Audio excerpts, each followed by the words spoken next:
Thank you all for joining our webinar today. My name is Natalie O'Rourke, and I'm the Executive Director of the Texas Oncology Foundation. You know, with COVID-19 officially declared a pandemic, our daily routines have been completely affected. Every aspect of our lives, from our social and physical to emotional and economic areas, are being impacted. And so we want to make sure, the foundation wants to make sure that we continue to connect with our audience, cancer patients, their loved ones, medical professionals. And we know that cancer patients and their loved ones know all too well about adapting. And so our goal during this time is to continue to provide skills and resources necessary to maintain healthy survivorship.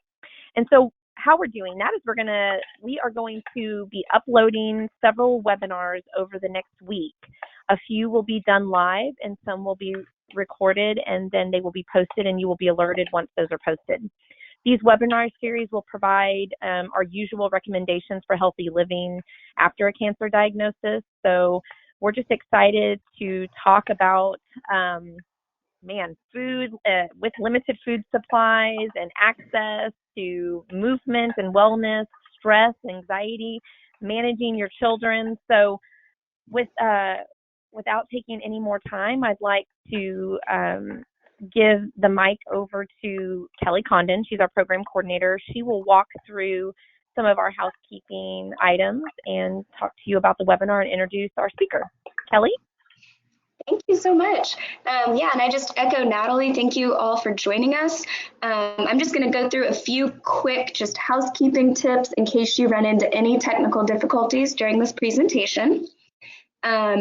If for some reason your window disappears or you cannot see Dr. Zuniga's webcam, typically just closing and reopening the webinar window fixes that issue really quickly. If you're experiencing audio issues and you're on a computer, the best option is to call in. And if you go to your control panel, there's an audio section and you can select phone call and it'll pull up the number for you. There's also the phone number available in your email you received when you registered. Dr. Zuniga also provided 2 handouts as resources for everybody on this live presentation. It is again on the control panel, and there are 2 PDFs you can see. You can open those, download those, save those for your reference later. And if you're unable to do that on your own, feel free just to email me and I will share those with you via email afterwards. If you have any questions throughout this presentation, we want to know them and hear them. We are going to spend some time at the end of Dr. Zuniga's presentation answering those questions. So again, on the control panel, there's a questions tab.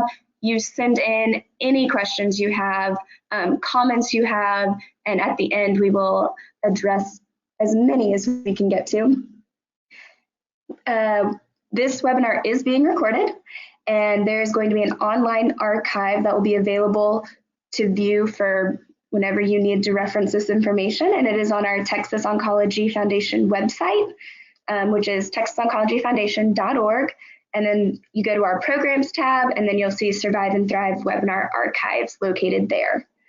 I do want to take just one quick poll real quick, just to see who do we have on this call with us today. Do we have survivors anywhere on your cancer journey, caregivers, healthcare providers, maybe you're both or others? Just let us know who we have with us today.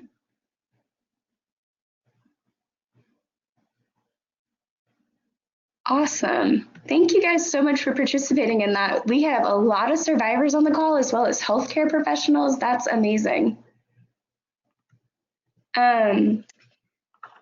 Well, Dr. Zuniga, thank you for being with us today. He is a licensed psychologist practicing in the Austin area, and his expertise includes mindfulness, spiritual, integrative counseling, grief and loss and wellness. And so he is just has so much knowledge and is so generous in spending this time and just sharing with all of us. So Dr. Zuniga, I'm going to let you take it away from here. All right. I'm really glad to be with you all in this virtual space. And it seems to me that just the fact that we're doing with this at all. I've been privileged to work with the Texas Oncology Foundation for a long time. And often we're doing stuff face to face, of course, and they've done webinars before too. But it seems to me that right now in the moment, the fact that we're doing this via a webinar, perhaps instead of face to face, is emblematic of what we're all going through. And so we had a little technical difficulties, and that seems emblematic of what we're having to go through too. As here in Texas, I'm in Texas, you know, as a nation and internationally, as human beings on this planet, we're being forced to adapt to things in new and creative ways. And I do think that can cause understandable stressors, and it can also give us opportunities simultaneously. So I'm just really grateful for you all. I know everybody's busy. I know everybody's going through a lot. And I appreciate you all taking the time to be with us here today at the Texas Oncology Foundation. I do have two handouts. As Kelly said, one is kind of an outline of my talk today. We will have time, as she said, to have some Q&A at the end. And then I also provided, and we'll talk about this too, a second handout with a few of these are Texas-based. Most of the resources are national or international. And even the ones that I provided that are local here, I'm in Austin, Texas, are kind of emblematic of stuff that I bet is in all your great cities and counties too. Because one of the things, I'm reminded of this great sentiment that Mr. Rogers once said. He said he heard it from his mom, but he said, to paraphrase, he said, when you see a crisis, and that can feel really overwhelming, and our brains can begin to shut down, and his mom taught Mr. Rogers to look towards the people who are helping. And one of the things I find very moving about what's going on right now with this worldwide pandemic is that there's also a lot of really good things happening. A lot of really brave people, heroic people, working against insurmountable odds and absolutely making a difference. And so I'm just really glad to be with you all today. And that was one reason. We'll talk about it more, but I have some kind of, one of the biggest things I hear from folks is they say, what can I do? And people do want to do things a lot. And that says something very powerful about the human condition, that most of us as a species, when the chips are down, want to kick in and help. And I find in my work that helping others is one of the best ways we can even help ourselves and heal. So we'll talk about some concrete things you can do as well. And I'm just really glad to be here. I do want to say, and we have a lot of medical professionals on the line, and we have a lot of cancer survivors on the line. And so this talk, the talk itself, as you know, is called Cancer Amid COVID-19, Navigating Your Wellness Among a Pandemic. And that's the title of the talk. It's going to be primarily about stress and coping related to the COVID-19 pandemic. But it's also, there will be, I think, some things that we probably have some folks who are not cancer survivors or cancer patients, not medical professionals. And so I hope and think that this will be kind of broadly applicable, but it will also be geared specifically for an oncology office and or a oncology perspective, people in the cancer community, which is vast. About, in the United States, about 40% of all men at some point will develop cancer. About 1/3 of all women will at some point in their lives develop cancer. And cancer seems like a monolithic term, but as a lot of people on our in our conference here today know, there's over 200 different types of cancer. So the cancer community, like humanity itself, is actually quite vast and diverse. And the first kind of header on my outline, as you can see, is we're in a worldwide pandemic.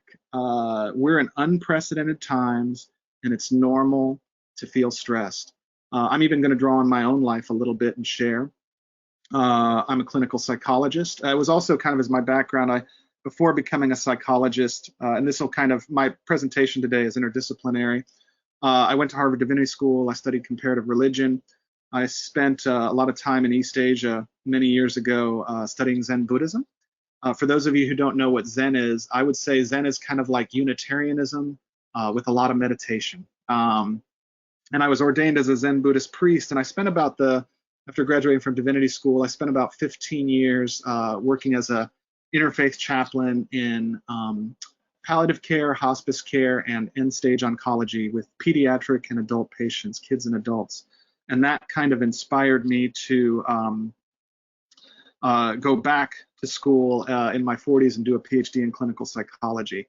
And I work primarily in end-of-life work, hospice work, palliative care. I'm in private practice and do a lot of community mental health. And then also I work a lot with post-traumatic stress.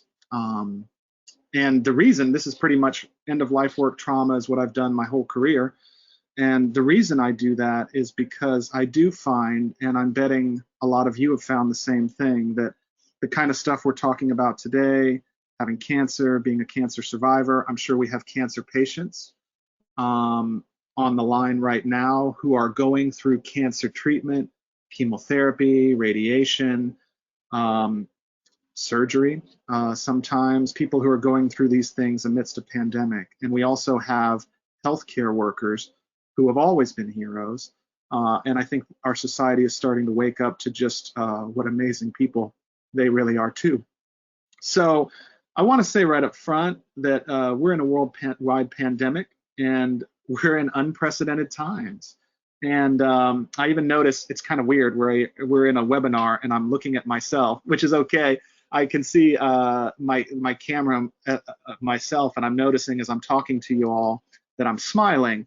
And they've done research on both chimpanzees and monkeys, different ape species, and it's true of apes, our closest genetic ancestor, and ourselves, that often people smile when they feel sad or nervous. It's kind of a nervous tick, and I share that with you in the moment because it's okay to feel stressed.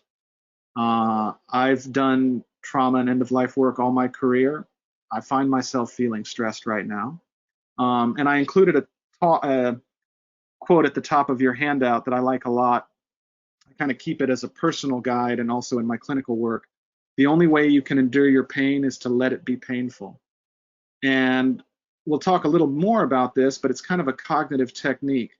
We don't want to minimize our emotions.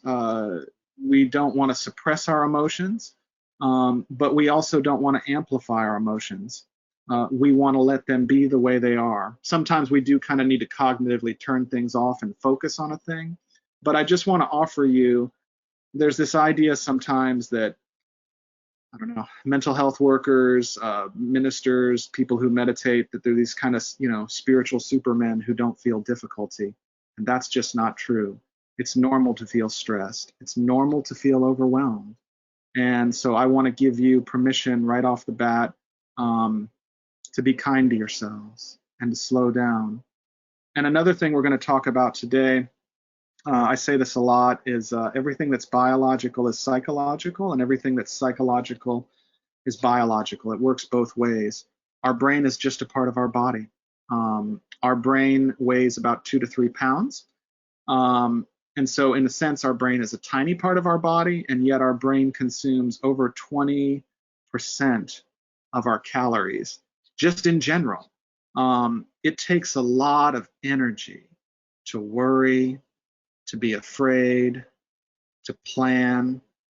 And so if you think about things kind of moving down the handout, and again, I'm a psychologist, not a physician, but I am interested in the mind-body connection. And if you think about things like generalized anxiety, some of the diagnostic symptoms for generalized anxiety in a clinical sense are excessive worry, negative intrusive thoughts that are hard to control and hard to stop. Another kind of classic hallmark of anxiety is feeling restless and being jittered, jittery and keyed up. And that kind of heightened adrenaline and cortisol that we produce, it can cause a lot of muscle tension. You'll see I'm stretching my neck out as we talk. Rapid heartbeat, nausea. Interestingly, before the COVID pandemic occurred, panic attacks could be one of the key most common reasons that people go to the emergency room. And that kind of keyed up anxiety or panic itself can be exhausting, And some of the diagnostic symptoms for depression are things like fatigue, difficulty concentrating, difficulty sleeping. And the reason I include those is because a little personal sharing. So I've worked my whole career in kind of hospice palliative care, and I would sometimes kind of ruefully joke with some of my colleagues that when you work in these fields and you can automatically, understandably think you're coming, that you have cancer too, or any kind of bump or bruise or change in your body or skin. I found myself dealing with this, oh, I might have cancer right now or something like that. And so it's a delicate balance because the COVID-19 pandemic, it is highly contagious. And, some of the signs and symptoms, and I got these off WebMD when I put these in the handout: fever, coughing, headaches, aches and pains, fatigue, even exhaustion. Those can all be present with COVID-19. And so sometimes our anxiety itself can make us worry that we ourselves have the disease. I think, and I'm again a psychologist, not a physician, but one thing we want to do is we want to take care of ourselves. Taking care of yourself is essential at all times. Like, there's a lot of research that for parents, or if you're in a couple, one of the most important things to be a skillful parent or a skillful partner in a relationship is self-care. And so right now, that's even more true than ever. And for cancer patients, cancer caregivers, it's even more true to take care of yourself. And so for cancer patients, cancer survivors, cancer caregivers, whether professional or lay, family members, professional caregivers, it's really, really important to slow down and take care of yourself. One of the things I say as a psychologist a lot is there's no good clinical care without self-care. And so it's just extremely important, no matter how busy you are, to take even just a moment. I used to work in ERs, and obviously our ERs are being overrun, or they're in danger of being overrun. So even if it's just 30 seconds of diaphragmatic breathing, 10 seconds of contemplative prayer, going in the restroom or your car on a 5-minute break and pulling up pictures on your cell phone and looking at your children, taking even just a moment is essential.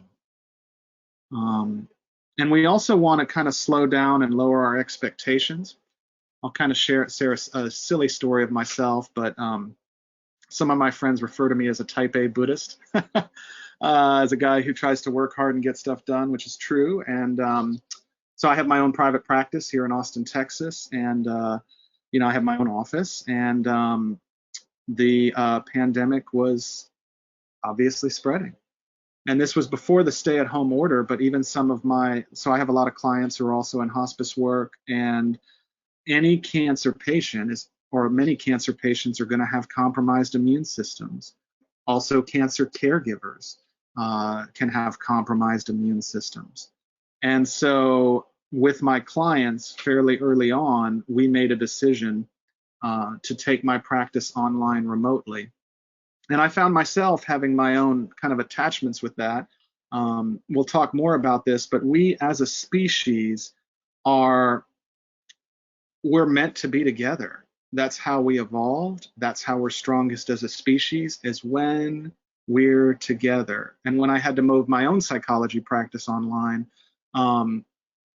that itself was, I think, a very hard but necessary thing. Anyways, I remember I threw all my stuff from my office, minus my furniture and my car, my books, all this different stuff, counseling manuals, brought it home, and actually, just in case, let it sit in the car for several days. So, because sometimes coronavirus related particles can survive on hard surfaces. So I let everything stay in the car for several days before I brought it into my house. And I kind of had my Saturday to like unload the car. And then I had a bunch of other things on my to-do list, and unloading the car pretty much took all day. And that's sometimes going to be the way it is with us. We all need to slow down as we're able and kind of lower our expectations. There's only so much we can do, no matter who we are.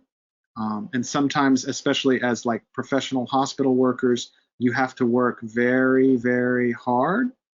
And also just be kind to yourself. There's only so much you can do. I'll share a personal story.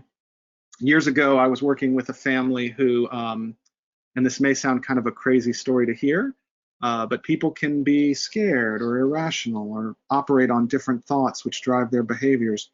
I knew a patient who had cancer. It was a stage 1 cancer.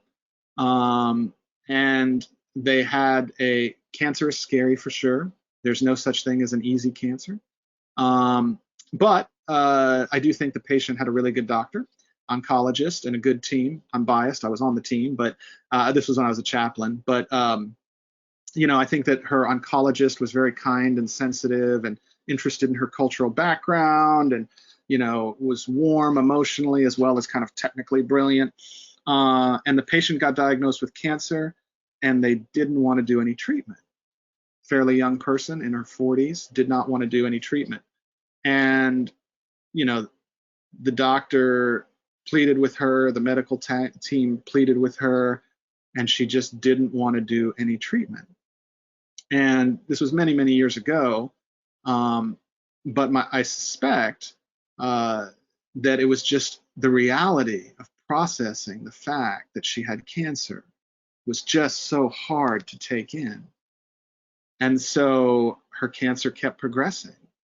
And, we did everything we could in a culturally sensitive way, in a gentle, emotional way to kind of empower her to go through the treatment that would save her life because she was young.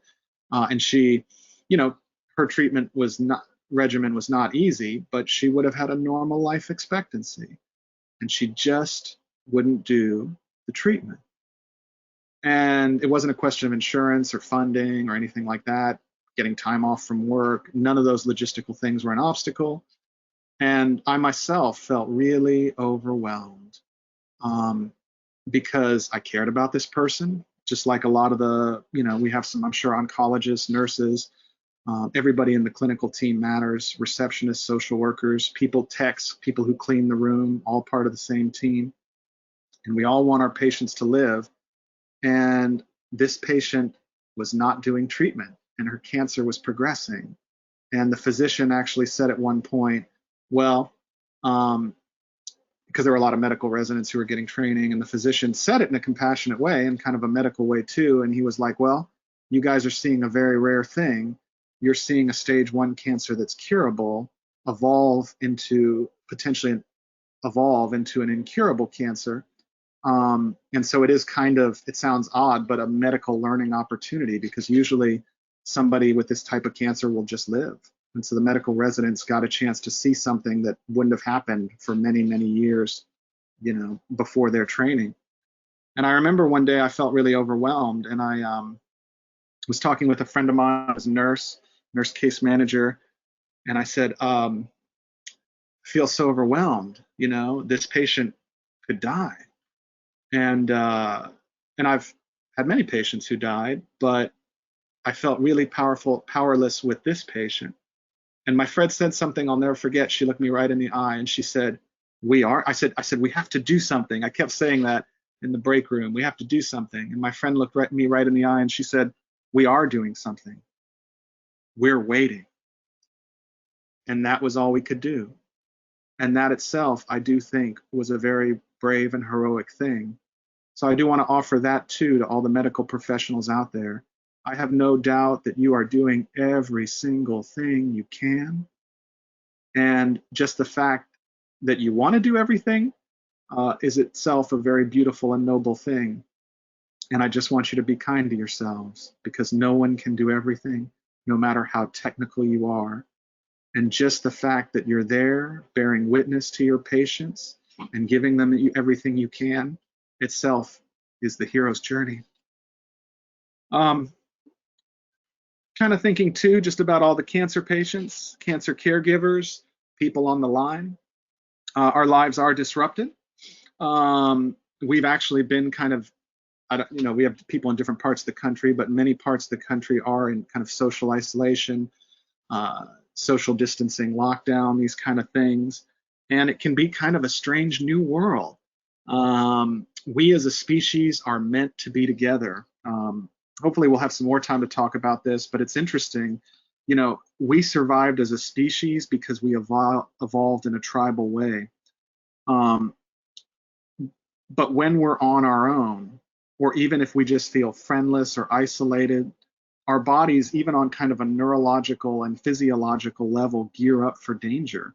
And this is kind of conditioned by our evolutionary ancestors. When we're alone, our nervous systems will even produce more norepinephrine, which is a hormone that's often associated with our fight or flight response. And inflammation, the way our immune system heals and fights off bacterial infections, it will go into overdrive when we're alone. Interestingly, our antiviral response will be suppressed at other times, but we're evolved to be together. And when we're alone, our fight and flight, cognitively, neurologically, physiologically, it'll kick up into gear. And now that we're lonely, this can leave us in a state of kind of constant unhealthy unease. If people are isolated, they can have higher blood pressure, their blood sugars can become high, and isolation and the neurological and physiological changes that go with it can itself contribute to kind of chronic health challenges like diabetes, arterial sclerosis, heart disease, and cancer patients, cancer caregivers themselves can be kind of at heightened increase for immune system challenges. So it's exceptionally important for all of us to find creative ways to reach out to people, creative ways to build community, like this webinar, for example, doing Zoom therapy, video therapy. Religious groups are broadcasting their services on YouTube or Facebook Live. But it's extremely important in whatever way we can to find ways to connect with people. And I do want to offer you all, encourage you to be careful with your media consumption. We're online a lot more than we were just a few weeks ago. And sometimes when we feel anxious, our brain starts racing and we have a kind of flood of automatic thoughts. And those automatic thoughts can snowball quickly in the echo chamber of our brain. And one thing we do when we feel anxious is we want more control, understandably, because we feel afraid. And one of the ways cognitively that we get more control is we want more information. And also there's something about, electronic devices, our cell phones, our computers. Even as I'm talking to you right now, I'm looking into a computer and I'm looking at notes on my cell phone for this talk. And electronic devices can stimulate the visual cortex and the occipital lobe of our brain, and it can even kind of fire dopamine, and we can get addicted to this stuff even under the best of circumstances. And then when we're in a pandemic, all those neurological and behavioral mechanisms get kicked up even more. So something I do for myself is, even though I'm working professionally in the community with COVID-related responses, I limit how much COVID information I take in. This is kind of my own practice, but just to share, I usually get up in the morning and I try to budget a little bit of time where I'll do some kind of yoga stretches, have my cup of coffee, and I'll read COVID-related stuff. And I kind of look for two things. One, national trends, like, there are lockdowns, or, we're working on flattening the curve, that kind of thing. And I'll look for like coping and wellness-related stuff. And I limit otherwise, even though I do this stuff professionally, how much media I take in. And I'm careful of what I read because we don't want to get overwhelmed. And we want to be careful of what we put in our brain, what we put in our psychological real estate. And we want to be careful, just like you'd be careful with any other part of your body, be careful about your brain and where you're putting your thoughts and your emotions. there is a certain amount in human existence that we cannot control. No matter how good we are, how organized we are, how good our intentions are, there are things that are beyond our control. And I even think culturally, most of the people on this call, I'm assuming, are Americans as a species, as a nationality. The plus side is we can be big achievers, and all countries are wonderful. In the United States, we tend to be, we have this idea of rugged individualism or the Protestant work ethic, kind of just getting stuff done, and that's great, and it can be tough, I think, especially for folks in our culture, when there are limitations on how much we can do. And I'll also say, as a psychologist, working in hospitals, which I don't do now as much, I'm more private practice, but doctors, nurses, medical technicians, anyone, office admin folks, social workers, chaplains, you do this work because you care, and you get all this specialized training because you care and you want to help. And so it's just part of it's something noble about the human condition that we want to help, but it's also a challenge because there's only so much we can do. One thing we can have more control over is where we put our thoughts and where we put our emotions. And so be careful where you put your thoughts. Be careful where you put your emotions. I'll say a brief note too about just kind of structuring your day. You may have already figured out some good behavioral patterns for yourself, but I'll use myself as an example. Typically, Monday through Friday, I would get up, a month ago, and I would go into my office. I would exercise, and then I'd go into my office, and I'd be there, till 5 or 6 on a typical day. Now I'm at home 24 hours a day, 7 days a week. And so for myself, I set a schedule every day. I'm doing remote teletherapy, telehealth with my clients. I'm in my home office, but I still get up every day and I shave, although I didn't actually this morning. I shave, I get dressed, I put on my work clothes. I do all the same basic things that I would do if I was going to my office, because I want to keep that behavioral pattern and that kind of environment of normalcy as much as possible in my life. I think we're going to do another talk in a couple weeks on working with children, but the same thing is good with your kids. Setting up a structure, like when I have 2 kids, my wife's a school teacher, she's teaching from home via computer for her students. And so we set up a structure with our kids. When the pandemic first occurred here in the United States and we went on social isolation, we kind of sat down and did a family meeting. And we said, one of the things we looked at is, sooner or later, this pandemic will resolve. But for right now, our life has changed. And so something we asked ourselves as a family, and on an individual level too, and I encourage all of you to do this, is what do you want this time in your life to look like? What are the most important things right now? And what do you want this time to look like? Sooner or later, we will emerge from this. And as you're looking back on your life and this period of your life, what are the most important things?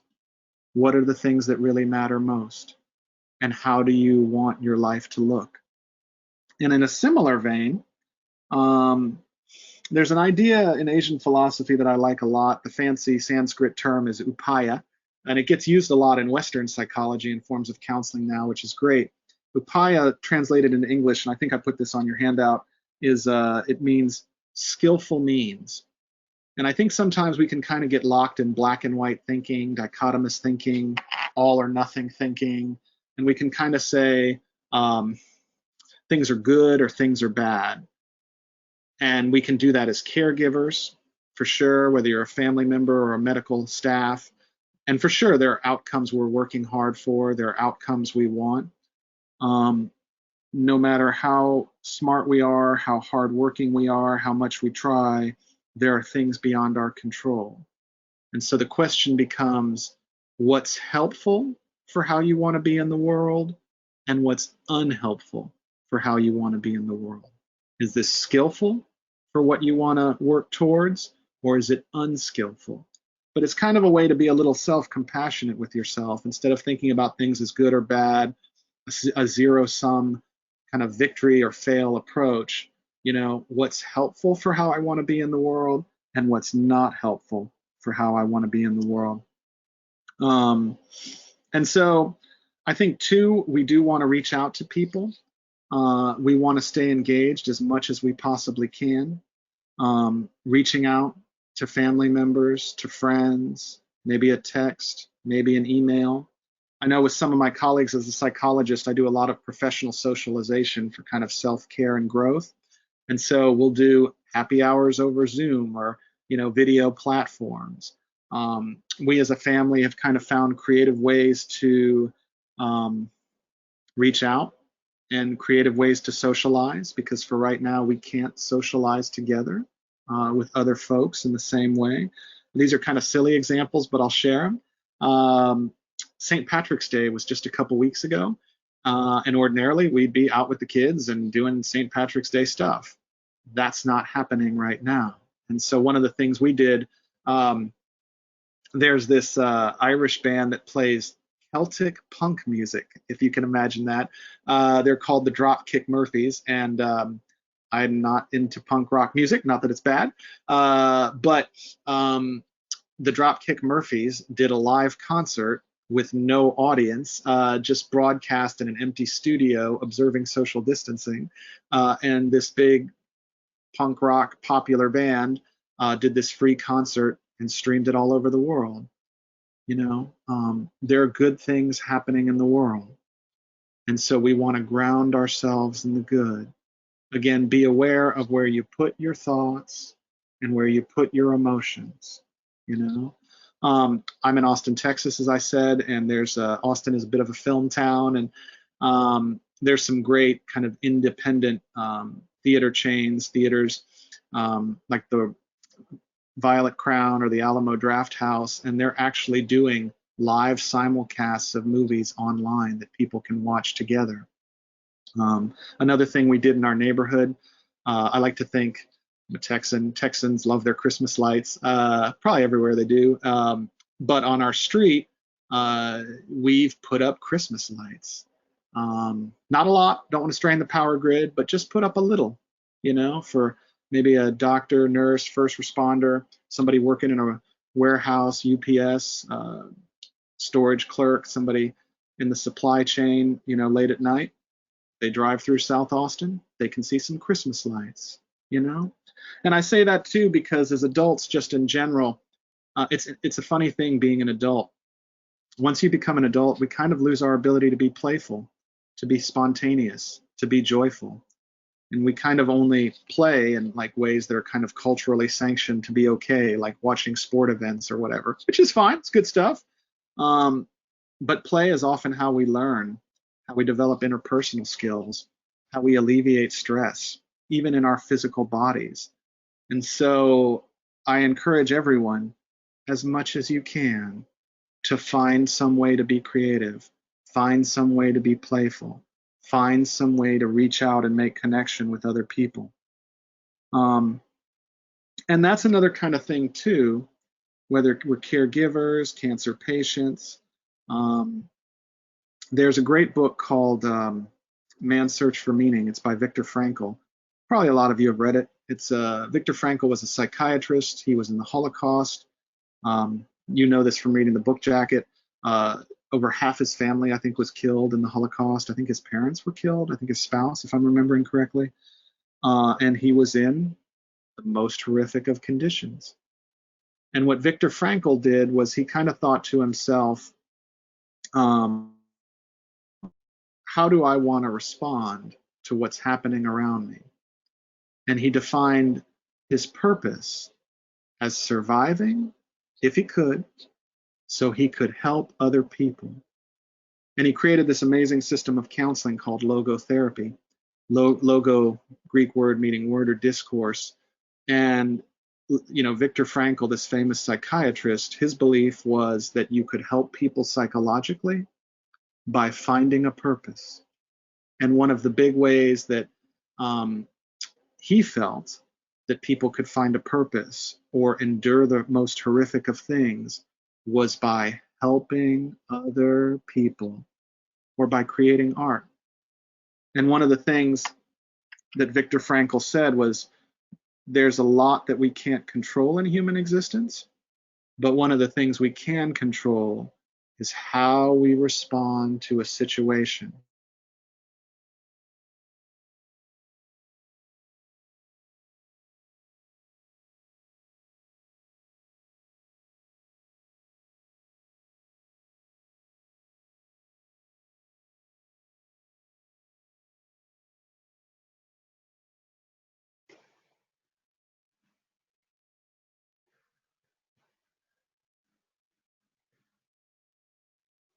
Perhaps the most heroic thing. There's a, responding in the face of difficulty with things that we cannot fully control is probably one of the bravest, most noble things that human beings can do.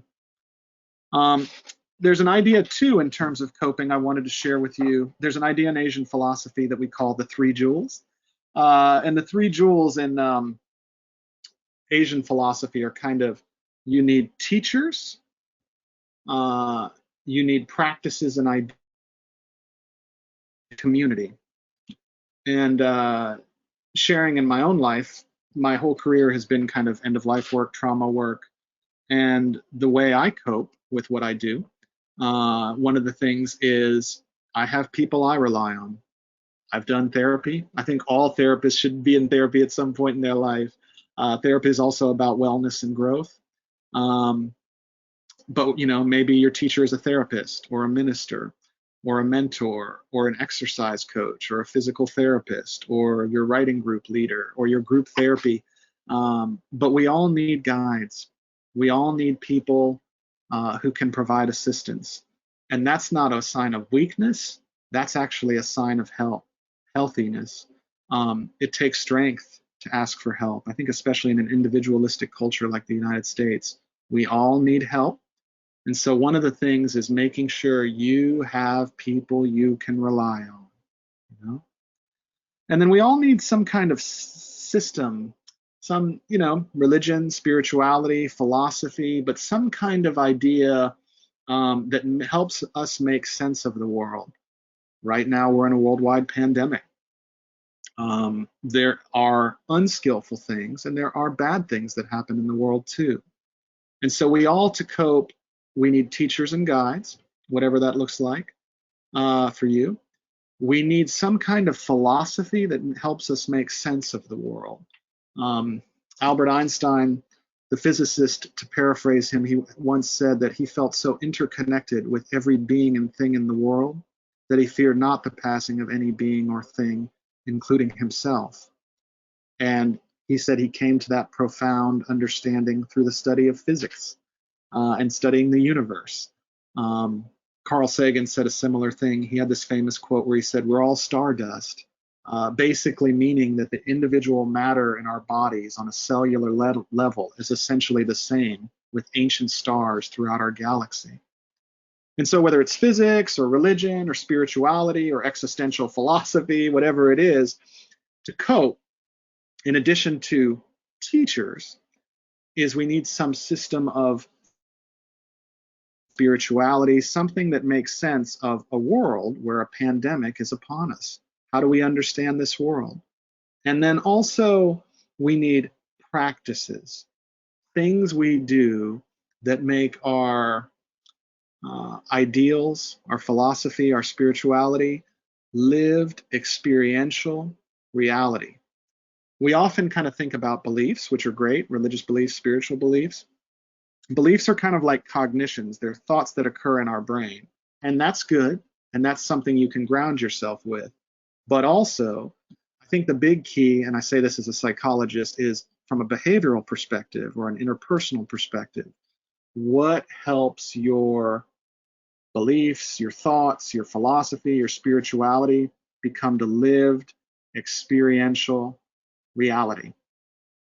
We all know people, famous people, people in your lives, Mother Teresa, the Dalai Lama, Nelson Mandela, Maya Angelou, Medgar Evers, people who just embody, they kind of walk the walk, they embody the beliefs that they espouse.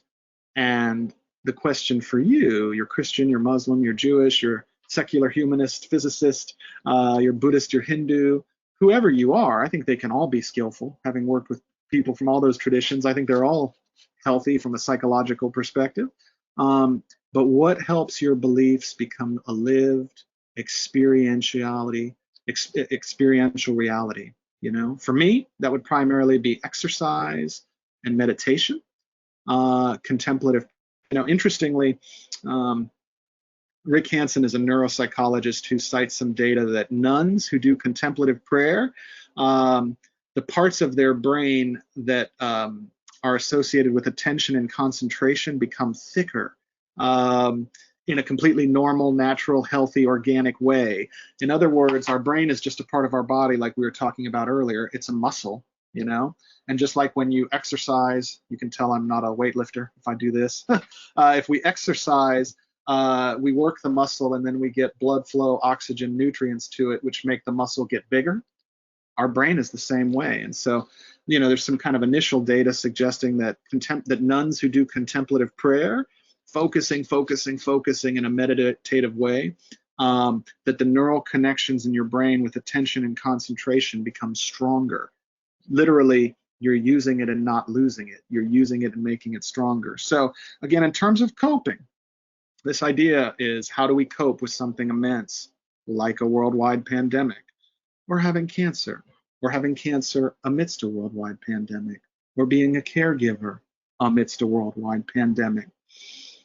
We need teachers and guides, whatever that looks like for you, family members, friends, therapists, ministers.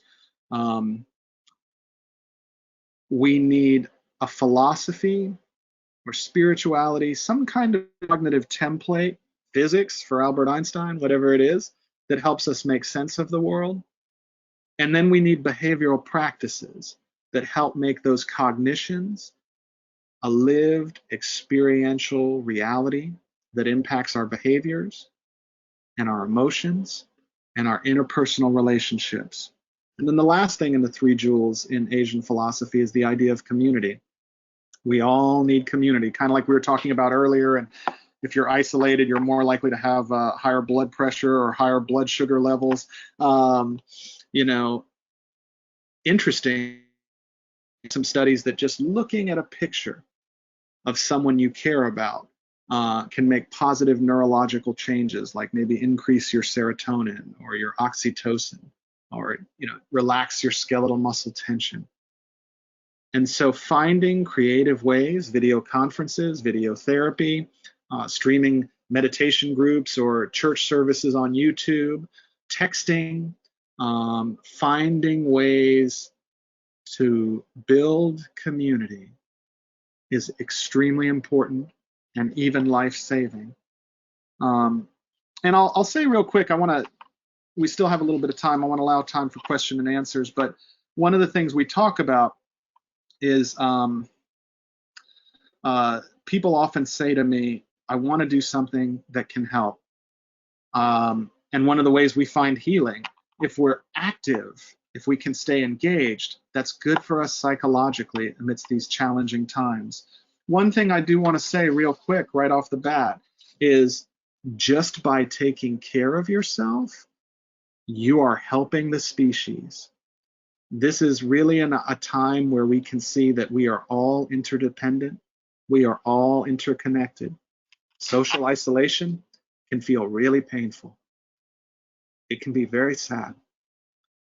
But we're isolating ourselves now for the good of humanity. So if you see these pictures of empty city streets, quiet restaurants or parks or churches, that's not silence, that's love. Love for humanity, love for our species. We're sacrificing now for the good of our humanity, to care for our health workers who are getting really taxed, to care for cancer patients or dialysis patients whose immune systems are low and compromised, to care for people who are needing transplants and they're very immunocompromised. Just by staying home and observing social distancing, you are doing a lot for the planet, and you're helping to prepare for the future. Kelly, I think, has posted or will post. She's a technological ace, unlike me. But I created a little handout. Most of these I got from the Washington Post. But these are all the Centers for Disease and Control and Prevention, Center for Disaster Philanthropy, COVID-19 Response Fund, Disaster Relief, some educational stuff, first book, food banks, if you're able to share, make donations, the American Red Cross, donating blood. I put two of my favorites. One of these is admittedly biased as a Central Texan, but there's a great organization called the Flatwater Foundation. They're committed to providing therapy for cancer patients and cancer caregivers who otherwise couldn't afford it. Obviously, right now, we may be going through a recession, unemployment is up. And so the Flatwater Foundation is working hard to raise funds so they can maintain their noble mission. Or there's a local charity that's dear to my heart, Austin Pets Alive. Take a pet into your house. Pets can do concrete things to lower our stress and anxiety. But there's a lot of ways. Maybe there's a pet shelter. These websites that I've provided can also help you find local blood banks, local educational resources, local food pantries to help out. There's a lot of ways to help out. Texting a family member, doing Facebook, Zoom, email, all these things. Do everything you can to reach out and support other people, and it'll also be good for you. And I'm really honored to be with you today. I'm grateful that we still have a little time. Kelly, can we open it up for questions and answers? Absolutely. Thank you so much, Dr. Zuniga, for just talking with us. This is our Q&A time, so I've seen a few people using our questions tab with just some questions and comments. Everybody is saying that this was such a great presentation, so thank you again for your time, Dr. Zuniga. Thank you. Oncology, everybody. Thanks for we're all connected. So you guys keep using that questions tab and sending them in, and I believe Natalie, are you on now? I am. Can you hear me? Yes, awesome. So the three of us can just kind of use this time as a discussion, and as questions come in, we'll throw them out at you, Dr. Zuniga. Natalie, did you want to kick it off? Sure. I listening to your presentation, which was it's amazing. Thank you, and you gave a lot of wonderful tips. I think what I would like to ask is, for those of us who are a little controlling, we control all aspects of our lives, we think so anyways, our family and everything else as much as we're managing. I think sometimes we can become a little crippled by the unknown. Yeah. And so how much would you encourage us to, in a sense, make a plan, right?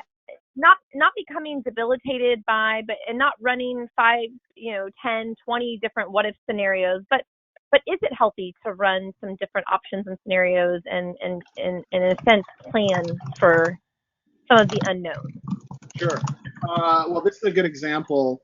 One way, so I wasn't kidding when I said this earlier. I'll use myself as an example. Some of my friends refer to me as a type A Buddhist. So one thing I use in kind of a practical way is I'm fortunate to be isolating with my family, with my wife, and I use my wife as a sounding board, So if I find those automatic thoughts amping up too quickly, or fear and judgment, I will check in with my wife, and she's a good barometer, Another thing to do, and you're talking specifically about structure, the general thing I would say with structure or media consumption is we want to have a middle way. There's a great saying in Asian philosophy, salvation lies in the middle way. We do want to have a plan. So we did this with our kids, for example. Our kids are home all day. And, so we kind of said, okay, what do you want your day to look like? Well, they want to have some free reading. They want to have some fun reading. They want to have some internet time. They're middle schoolers, but they can't be on their phones all day. They need to do some schoolwork. They need to do some kind of exercise. And there's great stuff streaming online, all kinds of workouts and yoga and good stuff like that. Maybe they can go, we're fortunate to have a fenced-in backyard where they can go outside but still be kind of socially isolated. And they can get a little serotonin or, natural sunlight, which is good for their circadian rhythms and sleep.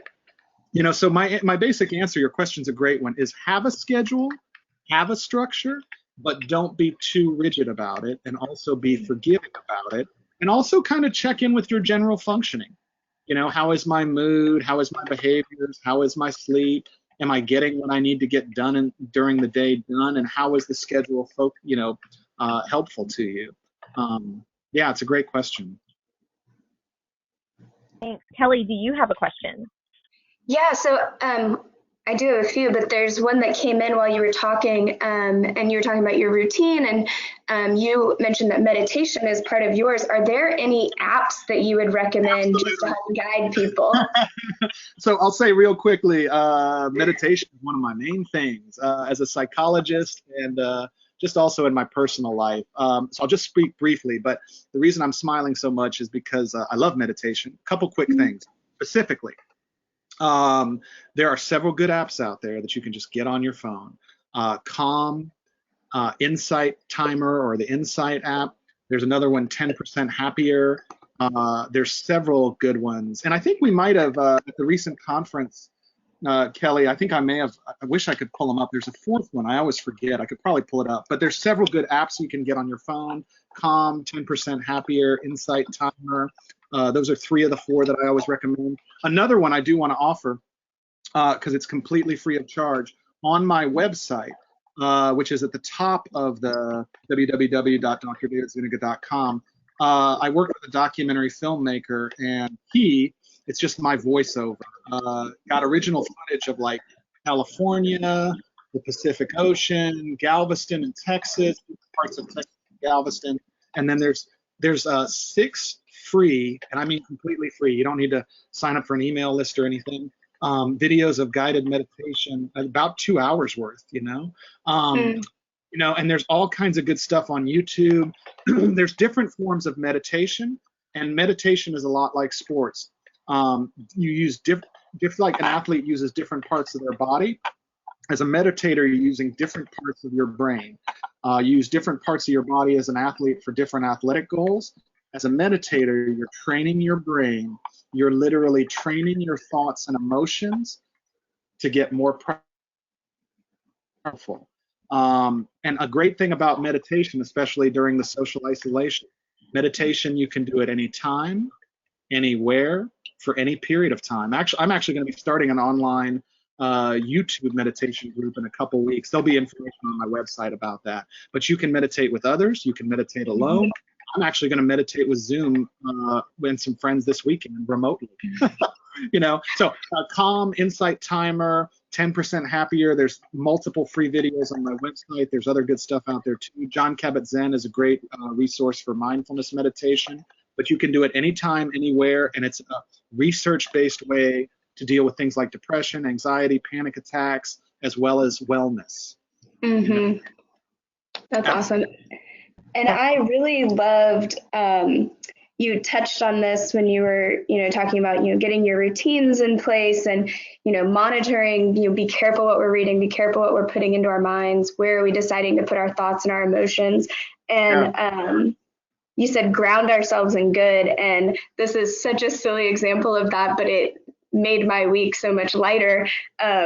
John Krasinski, Jim from The Office, has started a YouTube broadcast, and it's some good news, and it's posting all of these beautiful stories that are happening right now amidst a stressful time. And anyways, it just made me think about that, and it's super cute. He's like at home doing it, and his daughters made the sign for him, and so it's just really sweet and endearing. And I just thought about that, and if anybody's looking for a good joyful laugh, go check it out.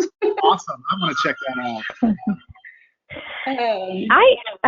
Kelly, I have probably 2 more questions. It looks like we're right up against the deadline, but I do have two questions. David, you talk a lot about mindset. You've talked Yeah. about structure. Yeah. I think what I would like you to maybe just touch on briefly is setting boundaries. I think that we're all inside, and we could be a family of 2, and that could still feel cramped, or we could be a family of 10. Right. How do you set those boundaries so that you can really work on those behavioral practices? Yeah. Do you mean like an interpersonal framework, like with Yes, your family exactly. members? Yeah. Yes. I think like what we've done in our family is we meet and we talk about it. And we say like so for another thing is because here's another thing that a lot of people are dealing with is schools are shut down for our safety. Kids are at home. We may be in a situation. I think some schools are already just closed for the year. And like I use myself as an example. So I'm a full-time psychologist doing telehealth, and my wife is a school teacher. I feel for my wife, elementary school teacher trying to teach kids remotely. That's tough, she's doing a good job, but that's tough. So as parents, one of the things we scheduled into our time was mom and dad need alone time too, and also like this is dad's time to work, this is mom's time to work. And the most important thing, like what we do with our kids too, we have a big whiteboard out near the kitchen and we write out our day. One of my kids needs to make sure she drinks enough water. One of my kids is doing physical therapy remotely. Dad is going to be doing group therapy at this time, so don't be on the internet to drag down the internet. We write out our goals concretely, and we have exercise goals, kind of contemplative practice meditation goals, like healthy goals, like drink enough water, get outside. But we think of kind of all the dimensions of our existence: sleep, bedtime, eating, exercise, contemplative practice, self-care, family time, playful time, learning time, and we write them out. And I've actually said to my wife, like, I want you to hold me accountable, and so I think the best way is to be concrete and write them out. Make sure you can measure them, make sure they're achievable, make sure they're not too much, make sure they're clear, make sure everybody agrees, and then compassionately hold each other accountable. Great question. Yeah, I'm. Thank you for addressing that. Clearly, you know what's going on in my household. We got to set some boundaries. Clear boundaries are good for everybody. They are. I think my final question for this presentation would be one of the things the foundation addresses at our Survive and Thrive symposiums is reinforcing follow-up care. And we generally talk about that with our oncologist or our primary care physician. But that's not to say that mental health professionals are not available and open for appointments, albeit they'll be virtual. But right. When is it important for somebody to reach out and seek professional help? Because this is, I do sometimes think about those who have already gone through a traumatic experience, a cancer diagnosis, or a veteran. And then you add all of this on top of it. And then, by the way, my kids are at home, and oh my God, my husband, is on my nerves and everything else. Just seeking, when is it okay? I want people to know that it's okay to reach out. So when would be a good point to seek professional help? Right. Great question. And I'll try and be brief because we're over time, but I actually, this is what I love to do, so I'm available. But I'll try and be brief with a profound question. Yeah, the mental health needs are immense. Unfortunately, even before the pandemic occurred, sometimes people saw counseling as a stigmatizing thing. Counseling can also be about spirituality, wellness, positive psychology, meaning making, all kind of things like that.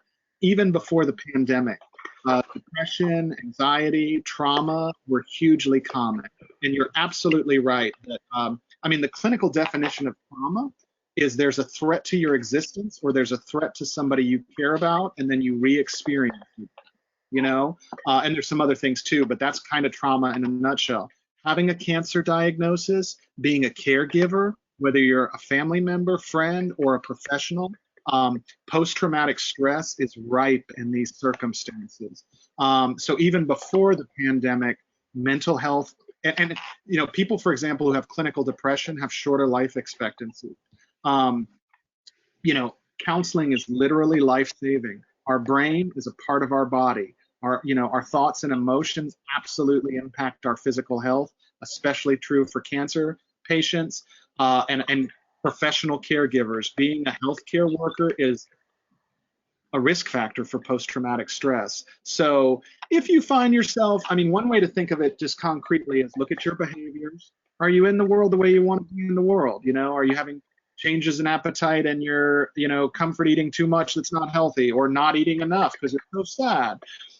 Are you having difficulty concentrating? Are you having a lot of patterns of thoughts where things feel, hopeless or overwhelming, or having trouble controlling your thoughts, or nervous physical energy? Are you getting like, a sad thing that's happening is we have some anecdotal data that domestic abuse is increasing. So what are your relationships looking like? Are you feeling, it's normal to feel stressed in these times, but if you're not able to be in the world in the way that you need and want to be in the world, or anybody can use help right now. Counseling is essential, essential, essential. And, in biological health care, there's actually a lot of research that for a lot of things, telehealth can be just as effective. And that's true. I mean, I do a lot of mental or group work with therapy. And, I moved all my groups online, and I think they're still going really well. Teletherapy can be just as effective, sometimes even more effective than in-person therapy, actually. Sometimes my clients will say, Dave, it's easier to share when we're not face-to-face. So I don't know what that's about, but, teletherapy is absolutely needed right now. Absolutely. Absolutely. Great. Awesome. And really quick, just a shout out to all of our healthcare professionals who are on this webinar right now. Seriously, we are just eternally grateful for what they're doing. So, Kel, I think that it's your turn to conclude the webinar. Absolutely. Dr. Zuniga, thank you again for your time. Greatly appreciate you. Yeah, and just a reminder for everyone viewing this session, it is being recorded, and as a registrant, you are going to get a follow-up email with a copy of this presentation so you can reference it later. Also feel free, it is also on our texasoncologyfoundation.org website, so go there. And then I just want to encourage you guys to continue to keep up with us on Facebook. We are going to be releasing some additional presentations in this series of cancer amid COVID-19, navigating your wellness among a pandemic. And so we have nutrition tips for sheltering in place. We're going to be doing some laughter yoga. And then even Dr. Zuniga has agreed to come back with us and do a live session again about supporting children in times of crisis. And so be sure, we'll be sending out emails about registering for that. So be sure to stay connected with us and just looking out for all those things. Thank you all for spending your afternoon with us. And thanks again, Dr. Zuniga. Thank you, Texas Oncology Foundation, and thanks for everybody for tuning in. Thank you so much. Stay safe, everybody.